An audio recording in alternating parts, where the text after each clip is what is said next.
Blessed to be a part of your day. Kevin Miller in the morning, KIDO Talk Radio, joined by our great friend Lars Larson of the Lars Larson Show, just getting back from D.C. Lars, good to have you with us. Good morning, Kevin. It was great to see you in our nation's capital. Boy, I have learned so much about you personally, about how you love to hunt and fish and bow hunting.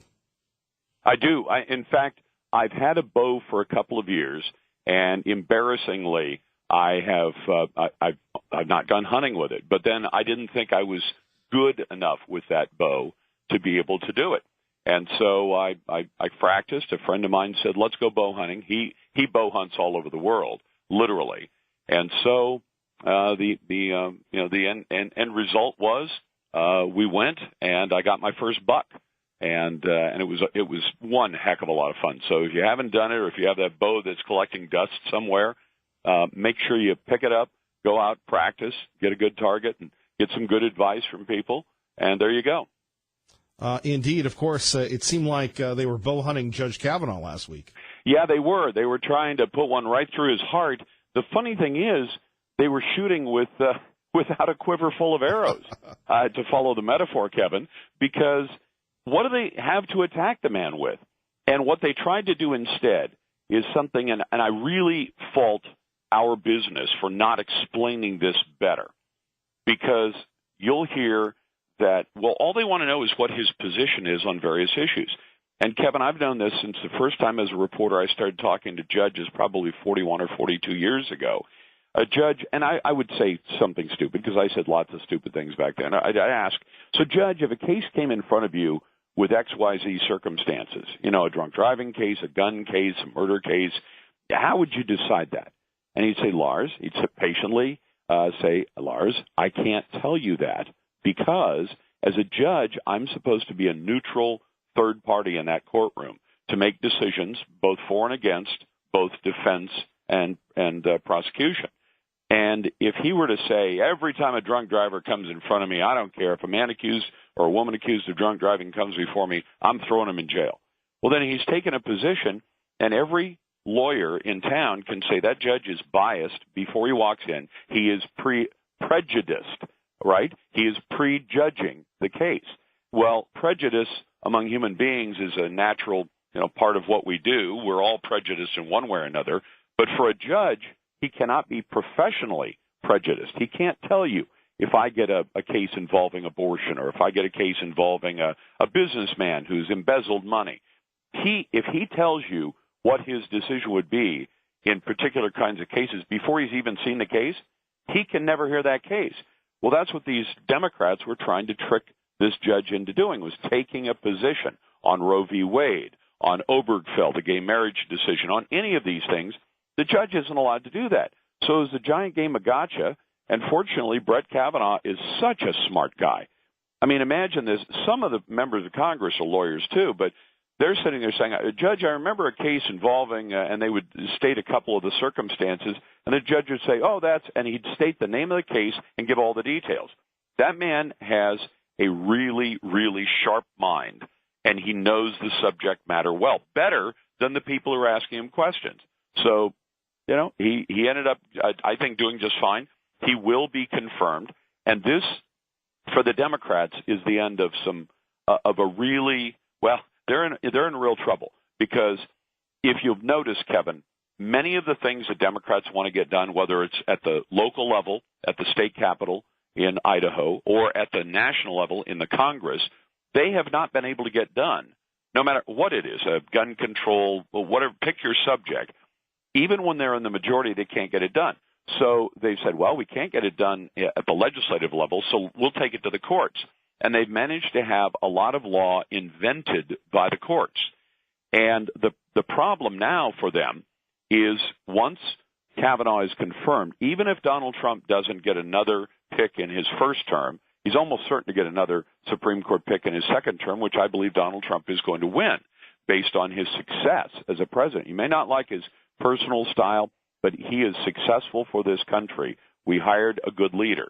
And so now that the Democrats don't have the Supreme Court, they can win at the lower court level for a little while. You notice that they won for a little while saying, we don't like the president's ban or restrictions on new refugees coming into the country. And they got a judge in Hawaii or a judge in Seattle to overrule it and to temporarily hold it up. But when that case got to the Supreme Court, even before Kavanaugh comes on, the Supreme Court said, no, the president was right. He has that authority. You may not like it, but he has the authority. So they now face the prospect that when they go out to try to change forest policy through the courts or water policy, hugely important for your state, for the state I live in, they're going to perhaps win at the lower court level, but they know when it gets to the Supreme Court, they're going to lose. So they will have to go back to doing it the constitutional way, which is if you want a change in the law, you have to go find the votes in Congress. And if they say, but we haven't been able to find the votes lately. They barely found the votes for Obamacare, and that was using a lot of payoffs and other mechanisms that they used. And Obamacare is largely gone today. The individual mandate's gone. A lot of the other major pieces of it are gone. I'd like to get rid of it altogether. But without the ability to legislate and without the ability to get legislation from the bench, which you should never get legislation from the bench, but we have been getting that, Americans' liberties are now protected with the confirmation that's going to come in this month, I believe, of Judge Brett Kavanaugh. Our great friend Lars Larson joining us, The Lars Larson Show, larslarson.com. You can catch him weeknights at 6 on 107.5 FM, 580 AM, KIDO Talk Radio. So, Lars, you traveled east of the Great River, and you're always traveling. Your impressions of being at the fair event, holding their feet to the fire, what did you come away from it with? Listen, I thought we are really on a roll right now. As is pointed out by Tom Homan, I think you talked to him as well, the former head of Department of Homeland Security who just retired in June, but a great man. We have been now toughening up the laws. We now, let me correct that. We have not changed any of the laws. Donald Trump has been using all of the laws that are already on the books. There are some changes that need to be made. But even with the laws just on the books, with no major changes in immigration law at all, this president has sent a message. We're not going to tolerate people simply coming into our country illegally. And if you say, well, that's not fair. Yes, it's fair. Every country has the right to decide who can come in and who can't. Try going to Mexico without the right travel documents. Try going to Mexico and working without the right travel documents. You will see the inside of a jail cell if you do that. And our country has, for a long time, too long, allowed people to simply violate our laws. That's changing under this president. So I think we're on a roll on this one, and I think you're seeing the prosecutions happen. I think you're seeing people stop to the border. What we now need to do is get the news media to stop communicating the idea that if you just show up with a kid, any kid, doesn't have to be your kid, could be a kid that the coyote who's bringing you across the border is sex trafficking or something, has something awful in mind for that child, just bring a child with you and you're going to be free to go. That's not the case anymore. And I'm glad to see that we're enforcing those laws. So I think we've moved a long ways in the 10 years that I've been going to feet to the fire. Lars Larson joining us. So, Lars, as someone who does so many hours of speaking, of listening to folks, what did you make of the folks in the gallery that just really lost it? Never mind the Democrats, as you've covered, but in the Kavanaugh hearings, it was just amazing, the disruptions and, the signaling that it was the end of times. Well, here's what I think of that. I think it's un-American. And less people believe that I'm against free speech. I think free speech is one thing. But when you go to a hearing that's being held for a specific purpose, to allow the Senate to do its job, advise and consent, and to advise a president on a particular nominee and decide whether or not he or she is qualified to sit on the U.S. Supreme Court, they need to ask questions. If your whole purpose to show up at the hearing is simply to disrupt, to make a loud noise, I don't see the point, frankly, because you know you're not going to stop the hearing. You know you're going to be removed forcibly. So you're like the kid in the aisle at a grocery store who's 3 years old. And at 3, I think it's fairly predictable that some kid's going to have a meltdown at the grocery store, especially if his parents don't do their job of raising that child correctly. So when you say stop to a child, the child stops. But you and I have both seen kids at the grocery store who want a particular box of cereal or a piece of candy, and they decide, if I don't get it, I'm going to pitch a fit till mom or dad gives it to me. And some parents give in. That's what these people are doing. They're pitching a fit to make a loud noise. that has no consequence on the ultimate decision that's going to be made. Well, then what's the point of it? To simply be disruptive? I think it works against the very process that a lot of us feel really special about. I mean, I don't know about you, Kevin. Oh, I do know about you. But I love the Constitution. And I think that while American government, the government we have, a representative form of government, is flawed, it is flawed. And it is the best method found so far on planet Earth. I cannot point to another country that has better protection of citizen liberties, better ability to represent the will of the people. And so we have this great system. So when you say, well, I'm going to go down and see if I can interrupt it for 2 minutes until the guards haul me off.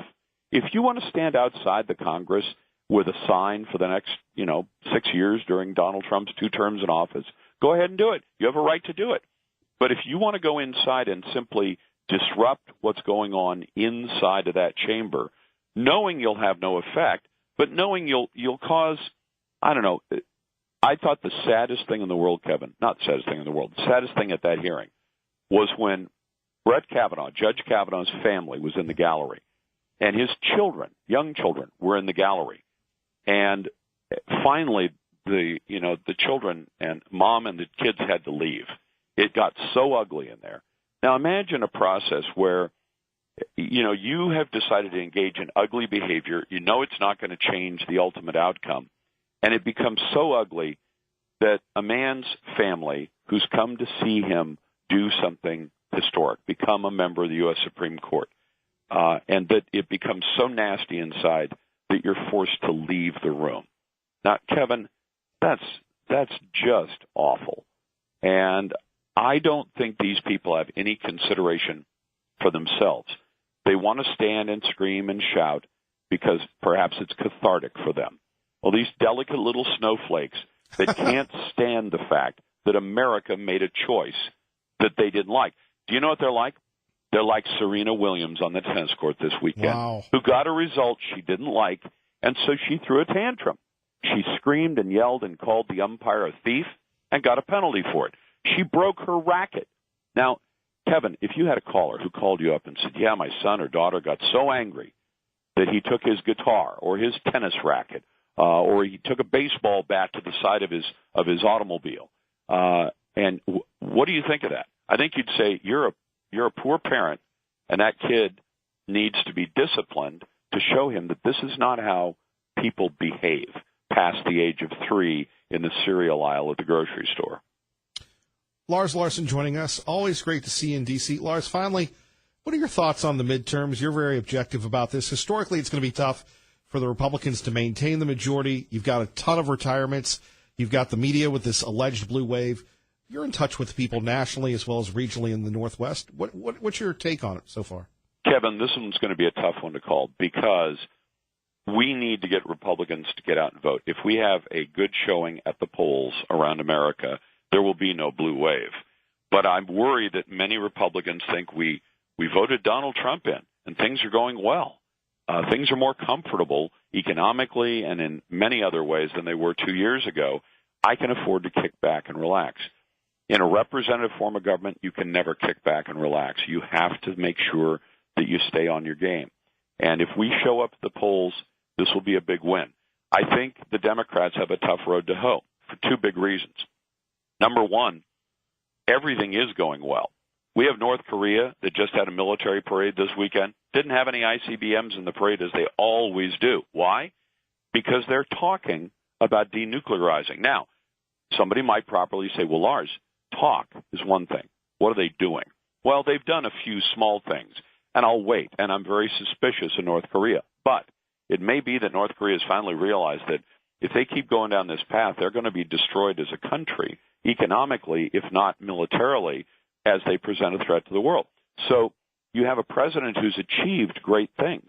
Barack Obama only talked about containing ISIS. Donald Trump has effectively wiped ISIS out. Now, again, just like staying on your game for elections, does that mean that the threat of terrorism is over? No, not at all, because Islamic radical terrorism is there. But we've made a major dent in the problem, in a problem that Barack Obama had declared could not be eliminated. It simply had to be tolerated at a lower level or contained to a particular area. So when things are going well militarily, diplomatically, and economically, and the best the left can come up with is some other countries don't like the United States. I think we should say some other countries' leaders don't like the United States. Kevin, I haven't traveled that much internationally, but when you talk to people from other countries, many of them dream of coming to the United States. Tell me how many of your friends in the United States have ever said to you, Kevin, I dream of becoming French. I dream of becoming German. I dream, pick the nicer countries, too.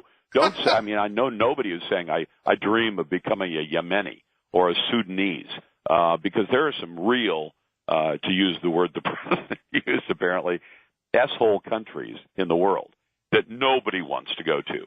But, Kevin, tell me, have you ever had a friend of yours say, I've really dreamed of becoming a Canadian, or I've dreamed of moving to Mexico and giving up my American citizenship and becoming a Mexican national or a Brazilian or a Guatemalan?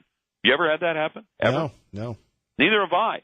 But if you talk to people who travel the world a lot more than I do, they'll tell you a lot of people dream. They work for years to go through the process to become an American. So this is a country that is loved by the people of the world. And when they don't like us, it's usually because they used to have some good deal because America was getting a bad deal on trade or other matters. And now the United States has a president who says we'll deal fairly with people, but we're not going to take the short end of the stick the way we have been. So we're doing well economically, militarily, diplomatically. We're safer. We're more secure. We have the lowest levels of unemployment in 50 years. And those low unemployment numbers go to demographics that were particularly thorny. Lowest level of female unemployment, lowest level of black unemployment, lowest level of Hispanic unemployment. You go even the lowest level of teenage unemployment. We're getting America's teenagers working again. Now, Barack Obama, who supposedly appealed to young people, didn't do much of anything about teenage unemployment. He supposedly appealed to blacks because he's black, and he didn't do much of anything about black unemployment. Donald Trump is. The man who's supposed to be the racist, bigot, anti-Semite, if you read the left wing, the New York Times and Washington Post, the man who has a Jewish daughter and son-in-law, Jewish grandkids, is the anti-Semite. The guy who's the racist bigot has produced the lowest levels of black unemployment in American recorded history. And when all of that is going so well, how in the world are the Democrats going to work against it? Well, their answer has been, we're going to nominate people who are insanely to the left. The young lady, Ocasio-Cortez, the girl from Brooklyn who lied about her background, the young lady from Massachusetts who got a nomination to run for Congress, who may well win because those two are in very Democratic districts, but they are so far off to the left. They say, let's have nationalized health care and we'll figure out how to pay for it later. We already know what the bill's going to be. The bill amounts to an amount of money equal to 3/4 of the current federal budget. So where are you going to get the money? Well, the only place is higher taxes. So the Democrats are running against high employment. They're running for high taxes. Therefore, bigger government where you would get your medical care from the same people who bring you the DMV. And tell me how many Americans want to vote for that. I just dream of being French or going to France. Lars Larson, we so appreciate you and always appreciate the time you give us, sir. Can't wait to hear you tonight. I'm glad we got a chance to break bread. And by the way, have you told your listeners yet that we said hello to a great member of Congress from Florida? But we didn't bug him because he's one of the few single members of Congress, and he was out on a date at the table next to us. Now you've got me blushing. Lars, appreciate it. Tell him the story, Kevin. I will, Lars. Thank you, sir. All right, take care. Bye-bye. Bye-bye. Our great friend Lars Larson. We'll tell you that story next. Kevin Miller, KIDO Talk Radio. And Kevin Miller in the morning here, KIDO Talk Radio. Coming up, more of your calls about the issues that matter to you. So after Feet to the Fire, our great friend Lars Larson had a chance to hold a little round court with some talk show hosts from across the country. And next to us is Matt Gaetz. You might have caught him the other night on Sean. Single member of Congress with a very nice young lady. And Lars is always the sociable guy. Went over, said hi to him, and he remembered Lars, and they talked for a minute. It was kind of weird because you see these folks that are so, in their element and, on these committees and doing the people's work. And then this guy's out on a date, just doing his own thing, dressed up in his, not dressed up, but in his suit and such. And you really wonder when they can really turn it off. And if you caught our interview with Congressman Labrador last week, you would know that. I mean, it's tough when you're always in the spotlight. Of course, with that spotlight does come a responsibility, and that's where you and me and the voters, the contributors to this program, well, we hold them accountable. We do so proudly. Kevin Miller, KIDO Talk Radio. Good morning, Doug. Good morning, Kevin. And blessed to be a part of your day. Kevin Miller in the morning. Phone numbers 580-5436, 580-KIDO. Great to be with you once again, back from Washington, D.C., and someone else who's back in the public spotlight. I'm here to deliver a simple message, and that is that you need to vote because our democracy depends on it. There we have it. And you're right, former President Obama, we should be voting. I think he was trying to take some credit. He was trying to take credit for this incredible thing that's happening to our country. And the adventure continues. Coming up, John Decker will join us from your house to the White House. But first, here's more of the president on KIDO Talk Radio. The latest act of resistance is the op-ed published in the failing New York Times. And you really wonder about that, the whole idea of we are the resistance. The president tells us what to do, but we're not going to do it. All about the deep state. It may not be a Republican. It may not be a conservative. It may be a deep state person that's been there a long time. You don't know where. It's a very unfair thing. And we continue on. One more comment from the president. I don't like what Nike did. I don't think it's appropriate what they did. I honor the flag. I honor our national anthem. And there we have it, the President of the United States talking about the latest act by Nike. Now, it's interesting when you take a look at the reaction. Nike stock has gone down, but allegedly Nike's sales have gone up 30% because they've had not Kavanaugh, but Kaepernick as their spokesperson saying that you've given up things. Now, and whether it's LeBron James or it's other folks, I look to myself and think, can't we just enjoy sports? 580-5436, 580-KIDO. We go to the White House now. Fox News Radio's John Decker joining us. John, good morning. Hey, good morning. How are you doing today? Not bad. Spent some time in your city last week, and all I can say is, boy, I don't miss the humidity. Yeah, boy. Last week was some week, and now it's back to sort of like this fall-like weather that we're having. much, much, much cooler. And so you missed out on that by just a few days. Well, as you know, it's not very humid here in the West, and we're all about that. Of course, how can I explain it? I felt like I was Brett Kavanaugh at the hearings last week, just going from point A to B every time you ventured outside. But what's the reaction from the White House to how Judge Kavanaugh was treated?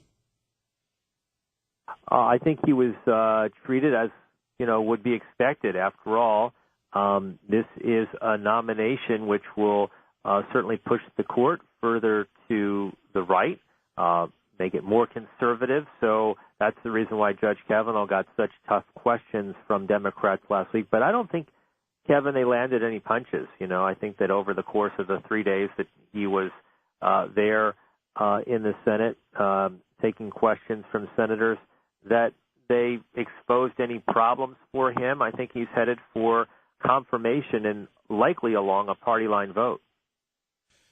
Well, so it was all for naught. What was it like working the White House, as you always do, when this New York Times editorial came out? What was it like to be, at the epicenter of it all? Well, it continues. So we still don't have a clear-cut answer as to who it was in the administration who wrote this op-ed that appeared in the New York Times.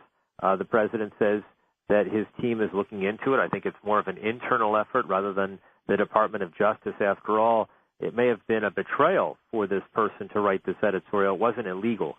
And that's the distinction. That's the reason why it's doubtful that the Department of Justice is actually looking into it. But the White House Chief of Staff may be looking into this and trying to figure out who it was on the White House team who actually wrote this op-ed.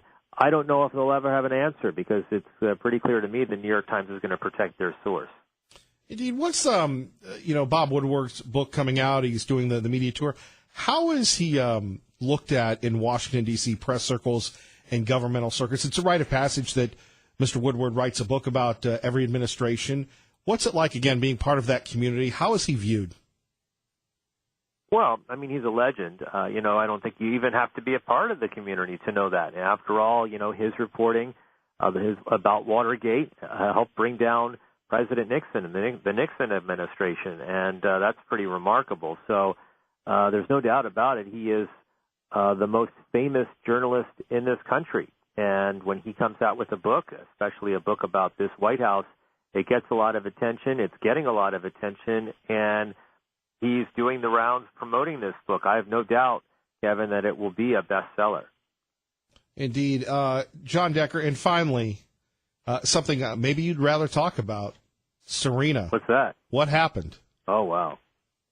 Well, I was there for that match, Kevin, and I even got a question to Serena during her post-match press conference. And, look, the way I view these things is this, and, whether you're a tennis fan or a football fan, you don't want the ref or the umpire to influence or change the outcome of any game.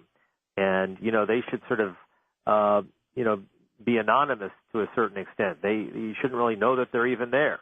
And that's not the case with what happened with Serena during her championship final on Saturday night. I think that the chair umpire inserted himself into that match, which is unfortunate. She wasn't playing that great to begin with, and she may indeed have lost that match. But, the outcome, we'll never know for sure because he did indeed insert himself and penalized Serena Williams, gave a full game over to her opponent. And so that's the reason why, we saw the reaction that Serena had on Saturday night. How physically impressive is she in person? Oh, she is a remarkable athlete. Perhaps the greatest female athlete of all time. I have no doubt she's the greatest tennis player of all time. She is remarkable. Her serves typically are around 116 miles per hour. That's the same speed as many male tennis players. So she is a remarkable athlete, but it wasn't her night. It wasn't her night on the court. And, I think that her opponent may be the future of the women's game because she did not back down. She was mentally tough, given the fact that the crowd was for Serena overwhelmingly, and she withstood all of that pressure. It was pretty remarkable. Yeah, every time it's funny, you guys have me brainwashed. When I see the Green Bay Packers, I think of Jeff Monasso, and then anything tennis now, it's John Decker. Yeah, right. Well, yeah, Jeff's a big Packers fan, and they obviously had that big comeback yesterday against the Bears. And so it's going to be an interesting season, I think, for the NFL. It always is, and, there's always a connection with the NFL and this president because he weighs in on, the issue of standing or not standing for the national anthem, and that's a big issue for him, this cultural issue, and it's a big issue for a lot of his supporters as well. John Decker, we always appreciate you. I love going from politics to sports back to politics, so thank you, sir. No, I like it too. Thank you so much for having me on today, Kevin. Have a great day, and it's always good to talk to you. Take care, sir. Bye-bye. Thank you. Bye-bye. Our friend John Decker, outstanding reporter from Fox News Radio, and you can only get access to John Decker from the White House to your house to the White House here on your home for Fox News, KIDO Talk Radio. That's 107.5 FM, 580 AM. Is it important to be a good person? It's funny. We had a chance to catch up with our old friend Phil Hardy a couple weeks ago on the program. And then when we went to Washington, D.C., we had Phil Hardy on. And he always goes, oh, great. I just talked to you at KIDO Talk Radio, Kevin Miller, and here's what are you doing with your life? How are you doing? It's always these same in-depth questions. And my life is to be with you. This is our social time together every morning. So, is it important to be a good person? Kevin, that's an open-ended question. Well, you think about Serena Williams, and now she's turned her temper tantrum into a gender thing. You know, why can't we just say, as John Decker said, she had an off night, didn't work out, and just move on? I don't cheat. I didn't get coaching. How can you say that? You owe me an apology. You owe me an apology. I have never cheated in my life. I have a daughter, and I stand what's right for her, and I've never cheated. And you owe me an apology. You will never do that. Now, you don't have to be a sports person to understand that this young lady was upset. Very successful tennis player, a gazillionaire, just one of the most dominant athletes we've ever seen in a legitimate sport. So Serena flips out on the judge and turns everything against her. And I've been accused of that in my personal and professional life. Everybody's against you, right? One of the sayings that turned around my life was a gentleman now who works in Sacramento. I didn't get a job that I really wanted it at the time. Thought it was going to be the next big thing. And he said, Kevin, if you want to succeed in this business or in any business, you've got to learn to take direction. And when I hear and see Serena going crazy on this guy because it didn't go her way, and I'm thinking that she's such a role model for people, and I'm sure Nike will have a commercial out saying it's good to strike back at authority. Well, what are people for? You know, it's like people going after the police. What are we for if we continue to trash authority? And I think sooner or later you have to take a look at, do my kids, my grandkids, do my coworkers, would they be proud to be associated with me if I behave this way? Childlike, irresponsible. For you to attack my character is something that's wrong. It's wrong. You attacking my character. Yes, you are. You owe me an apology. You will never, ever, ever be on another court of mine as long as you live. You are I bet that guy doesn't have a problem with that either. a liar.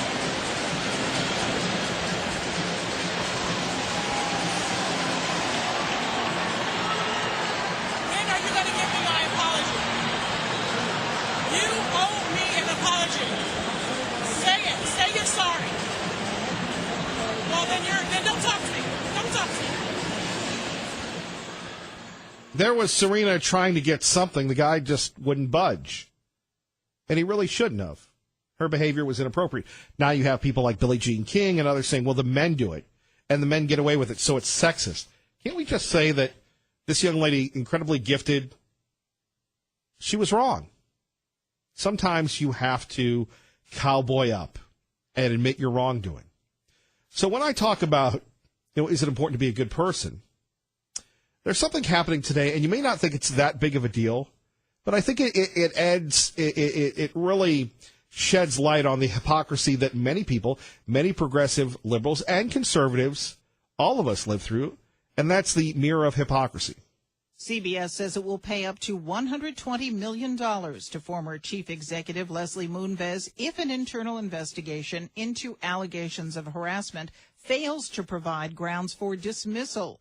Moonves has resigned following the new sexual misconduct allegations against him. He steps down immediately. The company says he will receive no severance unless the investigation clears him. CBS has also ended its lawsuit against its majority shareholder Sherry Redstone and her National Amusements. Redstone was interested in re-merging CBS and Viacom. That plan has been put on hold for 2 years. Ginny Cosola, Fox News. And really, you look at these mega mergers, Disney buying Fox, CBS and Viacom getting back together.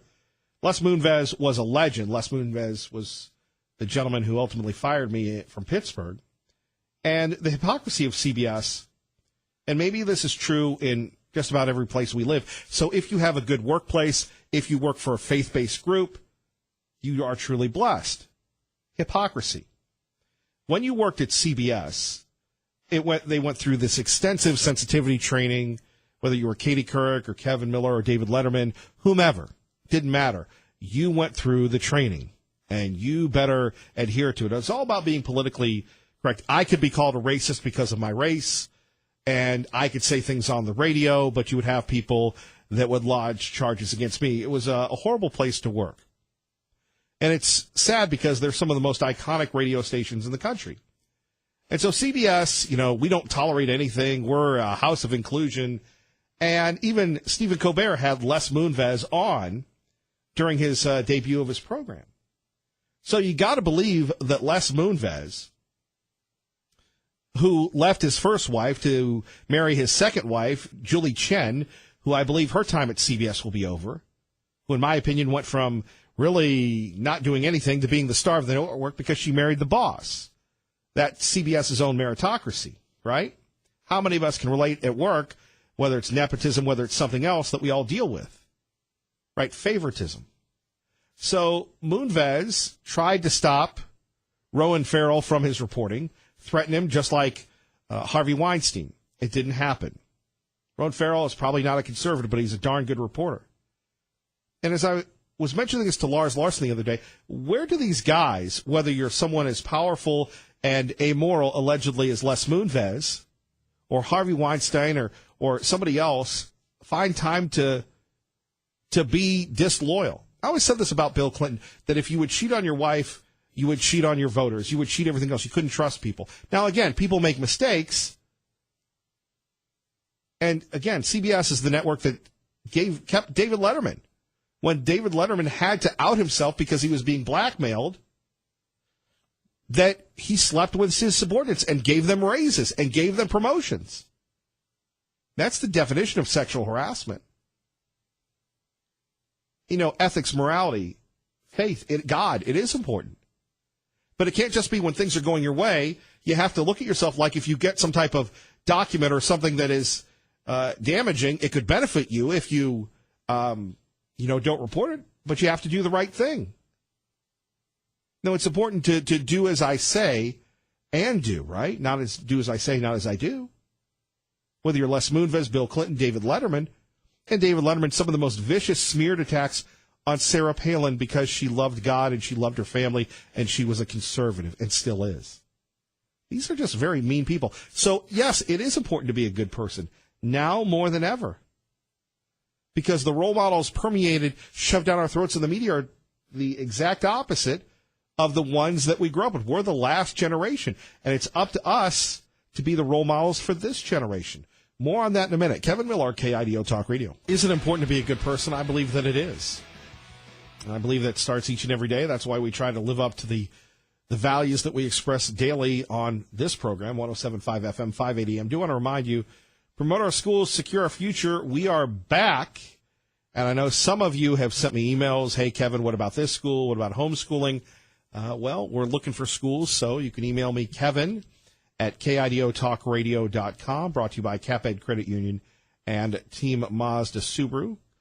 This week, we're going to be at Compass Charter School. Looking forward to seeing all of our old friends. And if you're new to the area and you're wondering, well, what's this like? It's the only show in the country that goes to schools, not only schools, but other parts of the Treasure Valley to promote the good things going on. Now, again, we still take your phone calls, obviously. That's the bread and butter of this program. We still talk to the newsmakers. But we hear from the kids, the teachers, the parents, the supporters, the principals, and the like. So if you would like your school promoted, I believe, it's funny. Our first year our first school was Wilder, then Middleton, and some of these other places. And I love going out into the community. So hopefully, if you have a school, whether it's we prefer a middle school or a high school, please email me.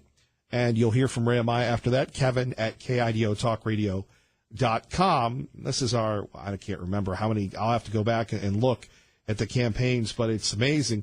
I think our first year now, some of these kids have graduated college, which shows you the commitment. We want to thank CapEd for their support. They love teachers. We all love teachers. Sometimes we agree with teachers, sometimes we don't. And our great friends Aaron and Rob at Team Mazda Subaru, truly, we couldn't do it without them. Traffic and weather together on KIDO Talk Radio. That's 107.5 FM. Jim Ducey. All right, Jim, thank you very much. Coming up tomorrow, our annual Remember the Fallen, as we look back over how many years since September 11th, honoring those people that paid the ultimate sacrifice. And it's a show where you'll hear the actual sights and sounds of that day, plus reflections on my trip, the first local show in America, to go there after September 11th and to cover the rebuilding. And just a profile into the commitment, the indomitable commitment of the human spirit. Join us tomorrow as we remember the fallen. Ray, great job as always. Everyone else, God bless. Keep the faith. Glenn Beck is next. Good morning.